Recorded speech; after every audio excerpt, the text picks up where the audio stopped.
gente vai ler só o versículo 27, né? Eu vou tentar pregar só sobre ele hoje, o restante eu explico na próxima semana, se Deus me permitir. O tema da minha mensagem hoje é: não seja uma vergonha para o Evangelho. Filipenses 1, 27, Paulo diz assim: somente portai-vos de modo digno do Evangelho de Cristo, para que, quer eu vá e vos veja, quer eu esteja ausente, ouça acerca de vós que permaneceis firmes no só Espírito, combatendo juntos, com uma só alma, pela fé do Evangelho. Só até aí, tá bom. Somente portai-vos de modo digno do Evangelho de Cristo. Nas últimas semanas, os irmãos se lembram, né? O contexto de Filipenses aqui, Paulo, ele se defende de acusações que ele estava sofrendo, e ele acredita que ele se defendeu bem, e ainda assim, ele fazendo tudo que ele pode com a sua sabedoria, com a sua oratória, ele diz: irmãos, orem pela minha vida, para mostrar que essas coisas elas devem andar juntas. A oração para que nós venhamos a mostrar o quanto dependemos de Deus, mas a nossa parte também, igual Paulo. Paulo era extremamente inteligente, sábio, mas ele sabia: eu preciso disso, mas eu preciso também de oração. E agora, neste finalzinho do capítulo 1 aqui, né, Paulo ele vai resumir basicamente do versículo 27 até o versículo 30, numa sentença: que eu e você devemos viver de maneira digna do Evangelho. Eu quero passar apenas 2 princípios aqui. Põe ali o primeiro, por favor. Primeiro, não se envergonhe do Evangelho, mas também não seja uma vergonha para ele. Por que é importante dizer isso? Lembra? Paulo em Romanos ele diz assim: pois não me envergonhe do Evangelho, pois ele é o poder de Deus para a salvação de todo aquele que nele crê. Nós não devemos nos envergonhar do Evangelho, da nossa fé, daquilo que cremos, mas também devemos lutar para que nós não venhamos a ser essa vergonha por Evangelho. Para que nós não venhamos a dar um mau testemunho, seja no trabalho, na rua, diante das pessoas, diante de parentes. Nós não devemos ser um mau testemunho. Por isso ele vem e diz para nós: vocês devem se portar, viver de uma forma digna da fé de vocês, daquilo que vocês foram chamados. E o termo aqui, né, no original, portai-vos de modo digno, vem ali de cidade, de política. Basicamente o que ele está dizendo é o seguinte: a nossa conduta diante da sociedade deve ser como uma conduta de pessoas pertencentes a uma cidade. E qual cidade ele está falando? Não é a nossa cidade natal, óbvio que não, ou a cidade que nós moramos. Ele está falando em relação ao reino dos céus. Nós somos cidadãos celestiais, então nós devemos nos comportar como tal. É isso que Paulo vai dizer.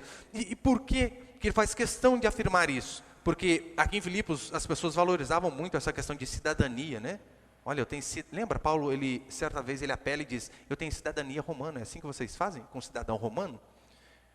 Talvez o paralelo para hoje seria o seguinte: eu tenho visto da União Europeia, ou eu tenho dupla nacionalidade, aqui a nossa, brasileira e americana, né? Talvez seria um paralelo mais ideal, mas aqui o fator era muito mais relevante. Então eu e você devemos lembrar: nós, por mais que moramos e vamos viver uma vida aqui na terra, nós somos cidadãos ou cidadãos, né, tanto faz, cidadãos do reino celestial, e como tal nós devemos assim nos comportar. E como que Paulo diz: olha, vocês devem se portar de modo digno do Evangelho? Se eu digo apenas isso aqui, olha, vocês têm que se comportar, vocês têm que viver, vocês têm que andar, viver a vida de vocês de uma forma digna aqui do Evangelho. Se eu digo apenas isso, eu cumpri apenas uma parte do Evangelho. Eu disse apenas uma coisa. Se eu digo assim: olha, agora você vai para casa e medita naquilo que você tem que fazer, isso não é pregação. A pregação é necessário que o pastor ele explique o texto, que ele leia, que ele explique, que ele interprete da forma correta e que ele aplique também na vida das pessoas. Porque se eu chego até essa parte e não aplico na vida da congregação, eu estou pregando um evangelho manco. Infelizmente, muitos fazem assim constantemente. Às vezes, não sei se por falta de sabedoria ou se às vezes por medo mesmo de aplicar algo na vida da congregação, porque quando nós aplicamos igual eu vou fazer aqui, é bem provável que alguns vão sair bravos. Mas é isso que a Escritura nos ordena.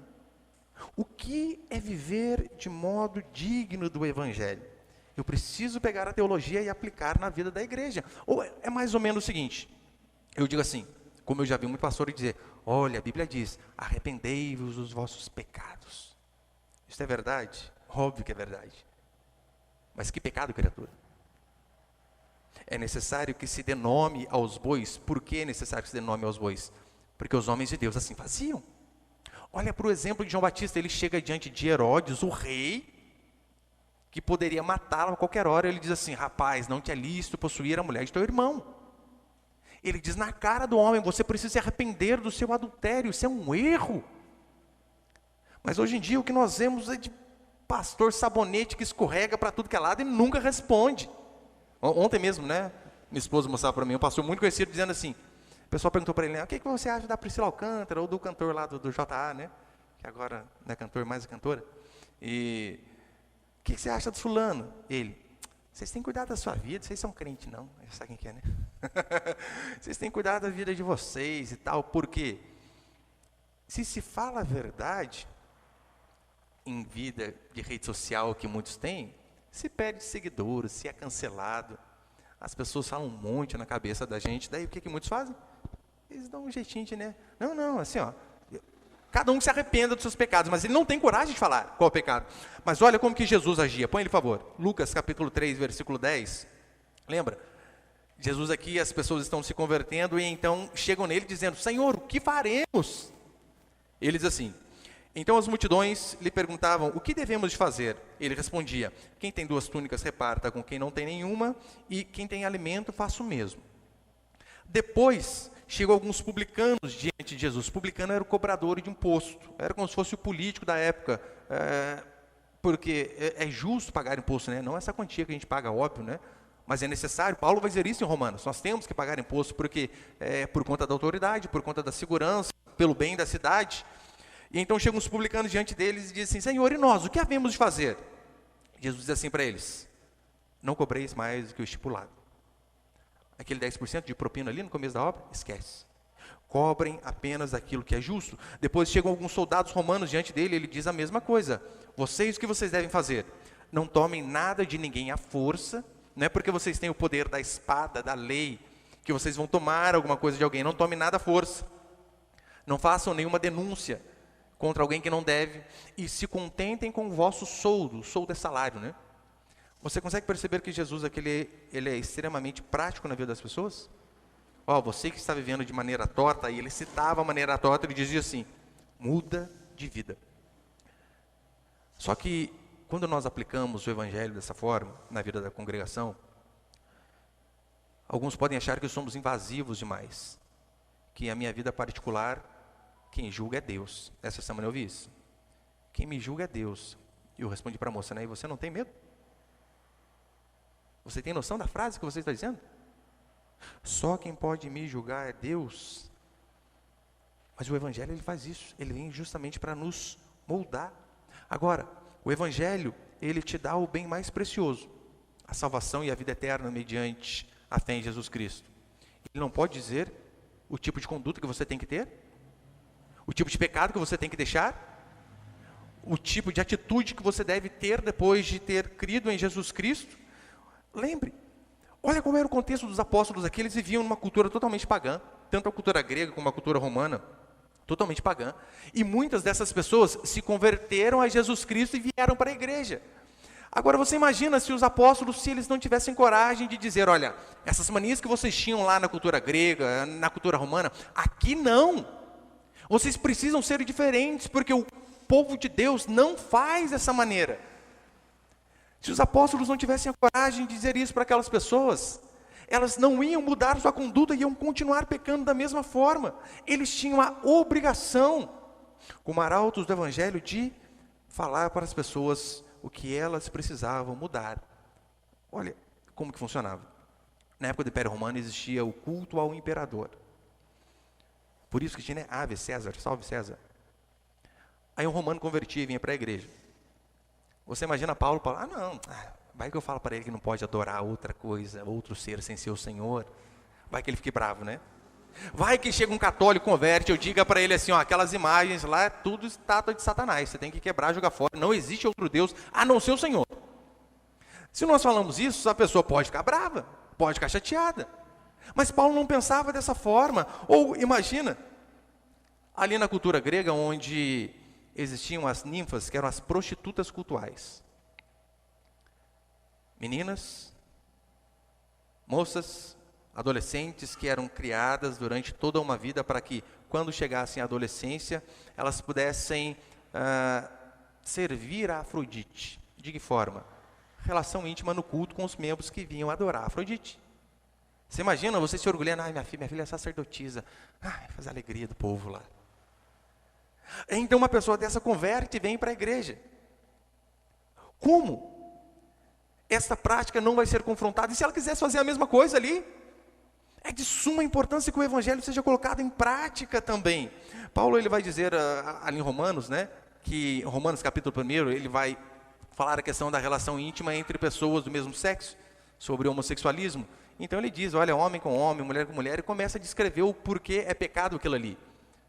Então, você imagina se Paulo, sabendo que algumas pessoas daquelas lá, aqueles romanos, se convertiam, e alguns historiadores vão dizer que a questão da conjunção carnal entre homem e mulher, na verdade era mais para reprodução. Via de regra, o normal era o homem com homem, mulher com mulher. O homossexualismo imperava ali mesmo, tanto é que tinham os tutores que cuidavam das pessoas mais novas, dos jovens, e era normal que o tutor, que o homem mais maduro, tinha relação com a criança a qual ele estava ensinando. Essa era a cultura do império. Como Paulo não vai dizer nada contra isso? Como Paulo não vai confrontar o pecado dessas pessoas que se convertiam? Não, que o Espírito Santo toque o seu coração. Mas ele toca através da palavra. E diante da palavra, o que resta a mim e a você é apenas obedecer ao Senhor. Aí, você ouve falar disso e diz assim, pastor, o senhor está certo. Tem que pregar contra essas coisas mesmo. Absurdo. Onde já se viu? O senhor tem que pregar contra essas coisas, falar contra o pecado. Você concorda? Daí quando eu vou falar das roupas indecentes que a sua esposa fica postando foto no Facebook, você fica bravo. Das fotos de biquíni que ela põe virar de costas, daí você quer sair da igreja. Falar do pecado dos outros, é maravilha, né? Mas quando confronta nós, não, mas daí está invasivo demais. Como você vem com as manias do mundo, serve a Deus e quer continuar fazendo a mesma coisa? Não existe essa possibilidade. É necessário que haja mudança, ainda que seja uma mudança gradual, devagar, mas é necessário que haja mudança. Você não pode vir servir a Deus e continuar com o mesmo estilo de vida que você tinha. Lá era outro Deus, aqui é um totalmente diferente. Então quando eu falo sobre modéstia, quando eu falo sobre santidade, sobre decência, constantemente eu sou taxado de invasivo, de legalista. O pastor está preso lá nos rudimentos da lei. Será que de fato a modéstia não serve para hoje? De você se cobrir ao vestir, de você não ser pedra de tropeço para alguém? Será que realmente isso aqui não vale? Será que o pastor ele não tem a liberdade de vir e falar para a congregação que é ridículo, vulgar, uma moça de Deus usar um biquíni que é a mesma coisa de calcinha e sutiã? A diferença é do material. É a mesma coisa.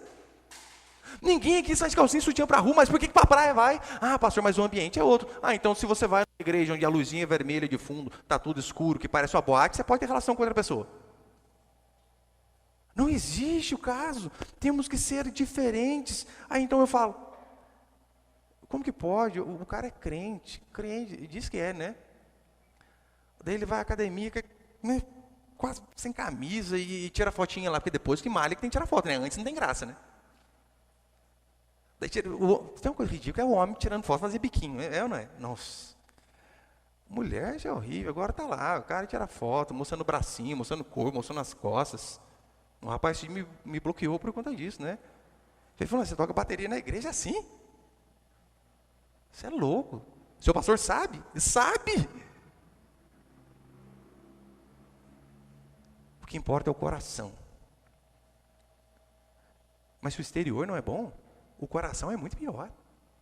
Muito pior, pode ter certeza. Aí, quando a gente fala a respeito de decência, de prudência ao se vestir, somos taxados como legalistas. É tão séria essa questão, e precisa falar constantemente, não adianta, constantemente. Se você ficar aqui 10 anos você vai me ouvir falando. Se você ficar aqui até você envelhecer, até você morrer, ou eu morrer primeiro, se você quiser, você ore para eu morrer primeiro. Porque enquanto eu estiver aqui, eu vou continuar falando. Que é isso que a Escritura nos ordena. É tão sério que quando Paulo, ele escreve a Timóteo e a Tito, ele diz, né, que as mulheres elas devem se comportar de forma modesta, que a beleza não deve ser o frisado de cabelo, os ouros. Qual que era o contexto ali? Não está dizendo que a mulher não pode se arrumar. Se arrume, pelo amor de Deus, se arruma mesmo. Se arruma, faz chapinha, faz uma progressiva, põe maquiagem, unha, faz tudo. Mas o contexto ali, quando Paulo diz, olha, não seja o adorno exterior, aquilo que chama a atenção, mas sim o homem interior, ele está dizendo o seguinte, o que é mais importante é o que nós somos por dentro. Por dentro. E por que ele combate essa questão, né, de frisado de cabelo, de colares e tal? Porque a cultura da época ali era assim. As prostitutas se vestiam de uma forma dispendiosa, com muito ouro, com maquiagem muito forte, com todas essas coisas. E Paulo, para preservar as irmãs, para que elas não fossem confundidas com mulheres da vida, ele diz, não se vistam dessa maneira. Então eu e você temos que olhar para o nosso linguajar, para a nossa roupa, para o nosso comportamento, para a forma com que nós tratamos os nossos pais, os mais velhos, os mais novos, e fazer a seguinte pergunta, eu tenho vivido de forma digna do Evangelho? O meu comportamento se adequa a isso daqui que Paulo está dizendo? Essa semana eu escrevi um artigo, né, intitulado de Anitta de Taubaté, não sei se você viu, Anitta de Taubaté, por quê? Parece que é mentiraiada lá, né? O negócio dela ficar em primeiro lugar de Spotify, fez um monte de lista lá, rodando um monte de vezes, os seguidores dela fizeram. Isso aí, eu só citei uma matéria ali de uma fonte esquerdista ainda, o UOL, Tecmundo e outras fontes lá. E eu coloquei apenas isso, né? Citando as fontes e dizendo, até para exportar pornografia a gente consegue piratear as coisas. É brincadeira. Mas você acredita que o fã-clube da Anitta baixou no meu Instagram? Um monte de gente, acho que eu fiquei metade de um dia só bloqueando gente, Fã-clube, literalmente. Um monte de gente falando lá, denunciando minha conta, vamos derrubar. E começaram a mandar print, mas o pastor nacional está rodando aí, o pessoal está louco. Só que daí, quando eu falo a respeito disso, crentes me criticaram. Alguns, óbvio, né? Mas quando eu falo sobre isso, que aquela moça é um desserviço para a sociedade, que aquele clipe dela, aquela música dela, que eles dizem que ficou em primeiro lugar, é apenas exportação de pornografia para tudo que é lugar, porque o clipe é exatamente isso, é pornografia. O clipe dela e o Cine Privé que tinha antes da Band lá é a mesma coisa, muda nada. Na verdade, o dela ainda é pior, mais depravado. Então, quando eu digo isso, você pode dizer assim, o pastor, o senhor está certo, tem que falar contra essas coisas. Então, quando eu venho e digo assim, um pastor uma vez estava num programa de auditório, e umas mulheres indecentes ali com decote, com saia curta, e a Tami Miranda estava ali. E então a Tami Miranda faz aquela pergunta capciosa, justamente para colocar o pastor em maus lençóis, ela diz, pastor, o senhor me aceitaria na sua igreja? E o pastor, um sabonete maravilhoso, consegue dar uma escorregada aqui, uma escorregada ali, e diz assim, eu não concordo, mas eu te respeito. Com essa frase, ele conseguiu agradar gregos e troianos. Eu não concordo. Então, a maioria dos evangélicos, é isso mesmo, não concordamos com isso. Mas respeito. A comunidade LGBT também concordou com ele. Isso que é um pastor de Deus. Ele não nos crucifica. E foi legal que depois, né, eles deram um abraço, muito show, e por aí vai. Então, quando eu digo que esse pastor foi um frouxo, que ele perdeu uma baita de uma oportunidade de evangelizar de verdade aquela moça, moça, que ele perdeu a oportunidade de verdade de evangelizar, dizer assim, Você está em pecado, você precisa se arrepender para que a graça do Senhor seja sobre a sua vida. Você necessita mudar. Não interessa se você se mutilou, se você mudou toda a sua estética, você precisa se arrepender dos seus pecados e voltar a ser quem Deus fez você. Se Ele te fez mulher, você não pode, pelo seu bel prazer, dizer que é outra pessoa. Então, quando eu digo que ele foi frouxo e perdeu a oportunidade de evangelizá-la de verdade, os crentes me arrebentam. Xingam de montão. Os crentes. Os crentes. Depois desse abraço e muito choro, sabe o que aconteceu? Tami volta para sua casa, volta para sua parceira e vida normal que segue. Houve arrependimento? Não houve. Só que agora ela está assim, está vendo? Se nenhum pastor me acusou, quem vai me acusar? E pior, né? Ele dá volta lá para companheira, marido, não sei como fala, né? A mulher dela. E fala lá, porque aqui em casa, tem relação com ela 5 horas seguidas. Mas tá virando homem mesmo, até mentiroso, né? 5 horas. Houve arrependimento? Houve mudança de vida? Não houve. O que ele precisava dizer é, olha, se você, moça, voltar para casa e continuar vivendo essa vida de pecado ao qual você está vivendo, você vai para o inferno. Portanto, hoje você tem a oportunidade de se arrepender dos seus pecados e mudar. Vai ser uma batalha árdua, sim, não vai ser do dia para a noite, vão haver muitas tentações, mas você precisa se arrepender. Para que então ela pudesse viver de forma digna do Evangelho. Porque uma mulher, que se diz que é homem, vivendo com outra mulher, não está vivendo de forma digna do Evangelho. Daí o que acontece? Igrejas são abertas com este propósito, as igrejas inclusivas. Para quê? Olha, eles não te aceitam lá, vem aqui que aqui aceita tudo. Pode continuar vivendo do seu jeito. Essas pessoas vivem de forma digna do Evangelho? Não. Só que eu sei que quando eu falo isso, eu sou taxado como aquele pastor que não ama, que não se preocupa com os outros, que é duro demais. Ou será que eu sou um dos poucos que realmente está falando a verdade? E um dos poucos que está dando a oportunidade para que essas pessoas verdadeiramente se arrependam?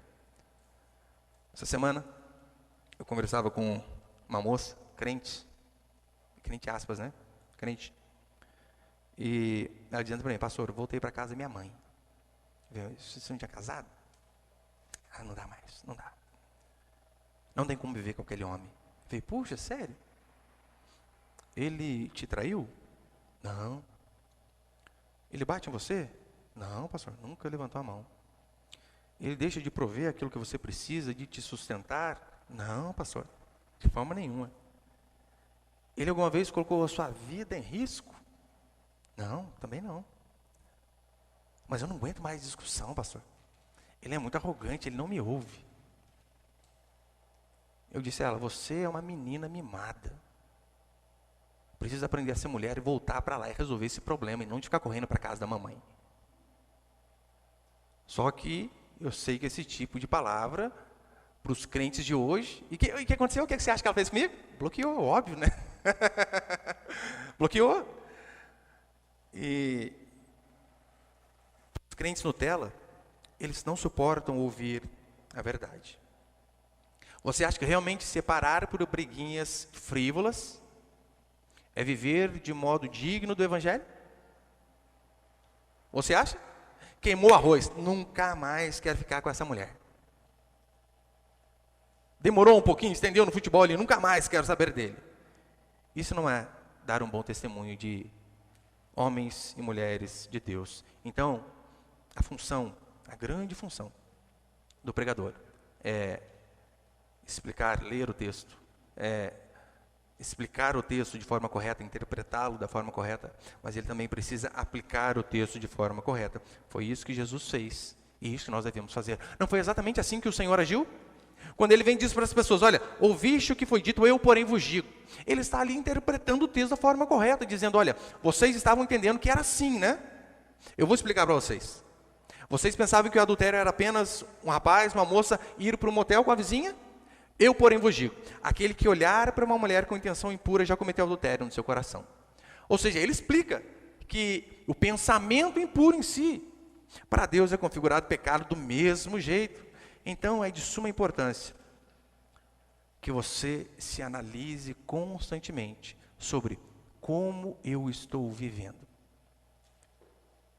Eu estou vivendo de forma digna do Evangelho, como Paulo diz aqui? As pessoas, de olharem para mim, elas conseguem ver em mim um filho e uma filha de Deus, por aquilo que eu falo, pela forma que eu trato as pessoas, pelo jeito que eu me visto, pelo jeito que eu respeito o próximo.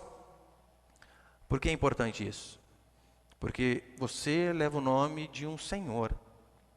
Lembra lá o rei do gado, antes tinha, né? O pessoal colocava aquela marca lá, nos gados lá. Nós temos uma marca também, só que é a marca do Espírito Santo, os que são crentes de verdade. E eu e você devemos constantemente nos autoavaliar, dizendo: eu estou levando uma boa imagem daquele meu dono, daquele meu Senhor, porque onde você está, você leva o nome dele. E óbvio, não apenas o nome dele, o nome da sua igreja, sabia? Daí você está fazendo papagaiada na rua aí, está com adesivo no carro ainda, para caguetar. Tinha que ser daquela igreja. Nossa, você é de lá, crente. Então nós levamos o nome do nosso Deus. E segundo, eu vou ser bem curtinho isso aqui. Nossa, deu quase já o tempo todo já, gente. Mais 10 minutinhos, irmão, aguenta aí, por favor. Aguenta aí. Segundo princípio, sejamos unidos contra os adversários do Evangelho. Na parte finalzinha aí do versículo 27, Paulo diz assim: vós que permaneceis firmes num só espírito, combatendo juntos, com uma mesma alma, pela fé do Evangelho. Olha que interessante. Num só espírito, combatendo juntos, com uma só fé, com uma só alma, pela fé do Evangelho. Aqui Paulo, o contexto vai dizer que Epafrodito vem e diz para ele o seguinte: olha, Paulo, está havendo algumas desavenças lá com a liderança da igreja de Corinto.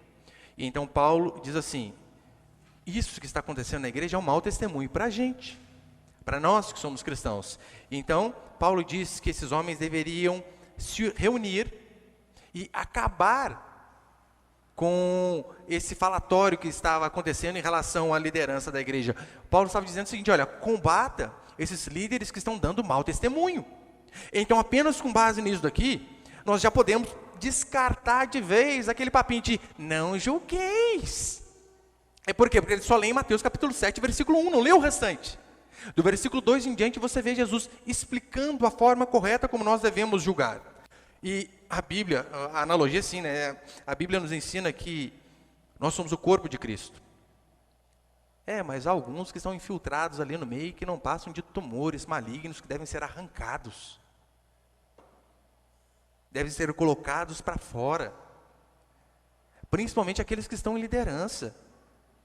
Não podemos aceitar. A igreja na Europa, não só na Europa, né? Na Europa, nos Estados Unidos, você vê que ela tem morrido a cada dia mais. Eles exportaram no passado grandes pregadores para todos os lugares. Só que a igreja tem a cada dia mais se deteriorado. Um amigo meu uma vez disse que onde ele estava lá, não sei se era na Suíça, algum lugar, tinha culto, acho que é uma vez a cada 3 meses. Um culto a cada 3 meses. Por quê? Pandemia, alguma coisa lá? Eu falei, não tem gente. Então a gente faz isso aí, reúne a cada 3 meses lá. E por que a igreja na Europa e nos Estados Unidos está morrendo? Por conta do liberalismo teológico. O que é o liberalismo teológico? De forma bem simplificada. São aquelas pessoas que acreditam que a Escritura, ela contém a palavra de Deus. Ela não é a palavra de Deus em sua integralidade. Ela contém. Se você acredita nisso, você vai dizer, se você lê algo ali, né? Isso aqui é a palavra de Deus. Se algo corrobora com aquilo que você pensa, mas se você lê algo diferente daquilo que você imagina, você diz, não, isso aqui não é a palavra de Deus. Esse é um grande erro, liberalismo, relativismo. Qual que é o relativismo? Tem a sua verdade e tem a minha verdade. Então, cada um fica com a sua verdade. E, principalmente, também o secularismo. É o povo querendo ser igual ao mundo. Tratar da mesma forma, agir da mesma forma. Em vez de nós sermos sal, sermos diferentes para gerarmos nas pessoas que estão de fora um desejo de querer ser igual a nós. Você percebeu que a igreja tem trocado isso? A igreja vai lá no mundo e olha, o que eles fazem aqui que dá certo? Vamos fazer também. Eles não conseguem ver o pragmatismo. E eu sempre dou esse exemplo, né? Daí tem igreja aqui na cidade que tem bloco de carnaval. Porque é um jeito de evangelizar. Tem tantos dias para evangelizar no ano, vai justamente nesse dia. Justamente no carnaval. O amor e a verdade são inseparáveis. Toda vez que nós tentarmos separar essas duas coisas, isso vai acabar gerando morte. Morte. E, para encerrar, né? A gente estava no PG ontem, conversando com os irmãos lá, e o irmão me disse assim, pastor, mas o senhor acha que não pode ser errado expor outras pessoas, como às vezes eu falo, né? Dou nome aos bois, fulano lá não faz. Pode ser errado isso? Sim e não. Por que sim e não? Não porque Jesus fazia dessa forma. Jesus olhava os fariseus e dizia assim, tá, aquele povo ali, raça de víbora, cobras, não siga. Jesus não ficava preocupado com o politicamente correto, não. Dizia, aquilo lá é demônio. Não foi isso que ele disse para Judas? Não tinha meias palavras com ele. Então, é correto você ver alguém ensinando uma falsa doutrina e dizer, não siga aquele homem. Jesus fez assim, os apóstolos fizeram assim. Leia a epístola de Judas, é apenas um capítulo. Constantemente você vê Judas combatendo os falsos profetas. E por que também pode ser errado? No caso de Jesus não era, porque ele estava fazendo o certo com a motivação correta. E às vezes no meu caso pode ser errado, por quê? Porque eu posso estar fazendo o certo com a motivação errada. Não estou dizendo que isso vai atenuar o erro da outra pessoa. Não, ela continua no erro. Só que eu também estou errando. Então, quando eu pontuo alguns erros de Edir Macedo, David Leonardo, Tiago Brunet, Vitor Azevedo, Silas Malafaia, Valdemiro, quando eu pontuo o erro dessas pessoas, eu estou certo naquilo que eu faço. Só que eu posso estar pecando em relação à motivação. Porque, convenhamos, quem sou eu aqui, gente? Ou como diz o ditado, né? Quem é você na fila do pão, pastor? Ninguém. Comparado com eles, ninguém. Então, pode ser por inveja? Claro que pode. Pode ser porque, olha, nossa, a conta bancária minha não chega a 0,00001 do que ele tem. Pode ser? Pode.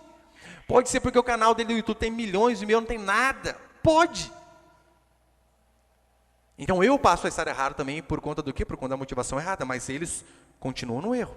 Agora, como? Como eu, como pastor, como cristão, não vou dizer assim, Edir Macedo é do Satanás, sabendo que ele apoia o aborto. E ninguém falou para mim. Eu assisti o vídeo dele mesmo falando. Tem na internet, procura lá. Ele dizendo, eu sou a favor do aborto. Por quê? Ficar nascendo criança pobre, vai ter uma vida difícil, é melhor que não tenha. Ele falando. Ou seja, naquela concepção, pobre não tem nem direito de nascer para batalhar por uma vida digna. Eu já li aquelas 3 biografias dele, infelizmente, lá, né? E pastor tem que ler isso tudo, né? É porcaria, tem que ler. Nada a perder. É fácil você dizer isso quando você nasce numa família boa, quando você tem milhões. Então é fácil você dizer, não, pobre não tem nem que nascer. Se eu me calo diante de uma fala dessa de alguém que influencia milhões de pessoas, o covarde sou eu. Eu estou sendo covarde. Então, deve ser falado. E aqui diz, né, que há adversários da nossa fé e alguns adversários que não estão na igreja. Como assim? Não só em relação à igreja. E lembrando, o papel de combater, sejamos unidos contra os adversários do evangelho. Unidos é a igreja. Nós precisamos ser unidos, é isso que Paulo está pregando aqui aos filipenses. Vocês devem se unir e combater aquilo que é errado. Seja numa conversa de família, seja na sua rede social, você precisa aprender também a combater por aquilo que você acredita que é correto, pela palavra do Senhor, pelo nosso evangelho. Veja se não é assim.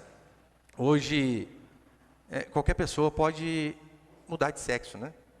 Não precisa nem fazer nenhuma cirurgia, nada. É só você dizer assim, ó, hoje até o gênero fluido. Alguém sabe o que é gênero fluido ou não? Porque tem assim, né? Tem o homem trans, a mulher trans, e tem o gênero fluido. É aquele um que por aquele momento ele se sente mulher. Mas depois muda de novo, porque flui. Então pode mudar. Até hoje eu li uma matéria de um presídio lá, né? O cara foi preso, só que ele disse, não, eu sou mulher. E colocaram ele no presídio feminino. Não é que ele engravidou 2 detentas? Que coisa! Uma mulher engravidou outras 2. Mas hoje pode, né? Não tem problema em relação a isso. O que as pessoas fazem da vida delas é problema delas. Agora, nós vemos eles constantemente querendo nos impor essa verdade goela abaixo.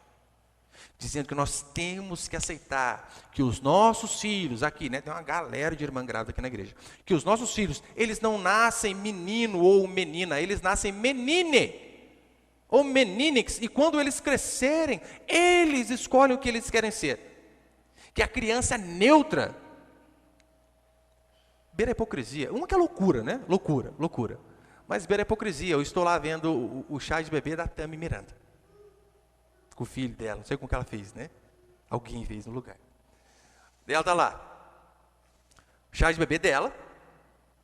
Uma parte azul e uma parte rosa. Gente, tinha que ser tudo colorido, né? Ou você imagina, você é médico, né? Daí vai lá, esse casal, esse par de gente lá. Ai, doutor, e aí? E o nosso bebê? É menine ou menine? O doutor está lá vendo. É menine. E um olha para o outro. Falei para você que era menine, você não quis acreditar, eu acertei. Não tem lógica, né? Vocês não risaram, mas não parece loucura? Loucura mesmo. Como nós deixaremos essas pessoas berrarem aos 4 ventos essas doutrinas e ficaremos calados? É isso que Paulo diz: combatam, não aceitem. Vão me bloquear do grupo da família e se exploda também, o grupo já é. Mas sejam autênticos. E para encerrar, né, no Brasil, infelizmente, é permitido por lei o aborto até 3 meses. E eu já cansei de falar aqui para os irmãos, eu sou contra o aborto, até no caso de estupro. Deve ser horrível, né? Mas você não consegue resolver o problema de um crime, de uma mulher que foi violada, com outro crime, matando uma criança que não tem nada a ver com o problema da mulher que foi violada. E a dica que eu sempre dou é: tenha o filho e leve para o orfanato. É uma opção talvez menos dolorosa. No Brasil, 3 meses. Na Colômbia, recentemente, 6 meses. Nos Estados Unidos, um amigo me falava que lá há alguns projetos de lei para se aprovar o aborto até os 9 meses. Tem um pouquinho mais da cesárea. Se nós não falarmos nada, daqui a pouco vai aparecer um herói da vida dizendo assim: não, até os 2 anos pode matar. O que é isso? Onde já se viu? Até 2 anos não é gente ainda. Mata essa criança aí. Mas Paulo termina dizendo assim: permaneceis firmes no só espírito, combatendo juntos com a sua alma pela fé do Evangelho. Todos nós devemos nos juntar e batalhar, sem medo, sem arrogância também, é óbvio, né? Não para expor sabedoria, mas batalhar. E como que nós combatemos esse combate? Primeiro você precisa se autoanalisar. Você tem vivido de forma digna do Evangelho? O que você faz remete a Cristo? Se você fosse mudo, apenas com as suas atitudes, as pessoas conseguiriam ver em você um filho e uma filha de Deus? Se não, é porque você precisa reavaliar os seus conceitos e mudar muita coisa. Mas se você crê que você é filho de Deus, pode ter certeza, o Senhor vai nos capacitar, vai nos dar força a cada dia. Amém, meus irmãos?